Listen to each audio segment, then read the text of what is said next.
Greetings and welcome to the Fan Perspective. I'm your host Nathan, and I'm here to talk about my opinions on the NBA Finals and what I look forward to seeing there. You have the Cleveland Cavaliers representing the Eastern Conference, and you have the Golden State Warriors representing the Western Conference. And these teams, it should be a good matchup. First of all, let's talk about the point guard position. You have arguably two of the best all-around playmakers at that position. And I say arguably because you can throw John Wall and Chris Paul in there. It's a whole conversation to be had. But these two should definitely be in everyone's top five. And so, Kyrie Irving, he's been struggling through injuries throughout the entire playoffs. But with a whole week to rest, maybe his body can get right. I don't know if he'll be 100%, but even if he's just at 80%, this could still be a good matchup.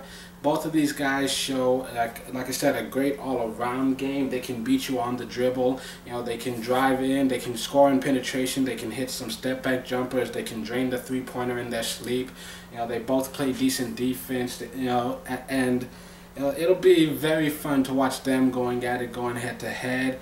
I think that's a pretty even matchup right there. Also, you look at the big men for both of these teams. You've got Timofey, Mozgov, and Andrew Bogut, basically two halves of the same coin. They're big guys. They may not always fill up the stat sheet, but their presence in the post as a rim protector, as a rebounder, also as somebody that can throw it down with authority when they grab an offensive rebound or when their team is nice enough to lob it to them. So that's going to be a fun little battle to watch in the paint. And then you've also got, you got Draymond Green and Tristan Thompson. Neither one of these guys is really necessarily the most skilled or the most athletic, but they've made their way in this league mostly just because of effort. These guys make the hustle plays. They're guys they play with a lot of heart, and they will give you their all on every play. And I think, this game could get very physical. I don't know if they're going to be matched up against each other, but that's the matchup that I want to see. You've got, at the guard position, you got Klay Thompson versus Shumpert. And let's see, Thompson, he's known for his shooting, but he can defend as well. Shumpert, he's known for his defense, but he can shoot the three as well. And then again, you've got Harrison Barnes, and nothing against him. He's a great playmaker at times. But, when you try to stand him next to LeBron James, it doesn't even compare. So, that's what I'm wondering, who's going to guard LeBron. Is it going to be Barnes? Is it going to be Green? I don't know. If you put Green on I think no matter what you do, there's going to be a mismatch at that forward position. And then we look at the bench. The Cavs, they've got Dellavedova and J.R. Smith, both of which have had 20-point games in these playoffs. And you compare that to Sean Livingston and Leandro Barbosa for the Warriors. Barbosa in his day was one really scary guy to have to defend.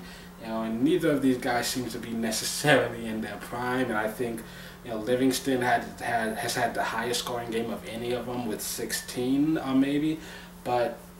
And so I think J.R. Smith, Dellavedova, these two guys are more explosive, more fiery, but at the same time, I think what you get with the Warriors, Livingston and Barbosa, they're more consistent.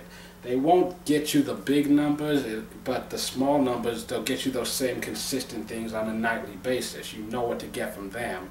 JR, he takes the same shots every single night, but sometimes they fall, sometimes they don't. He just throws them up either way.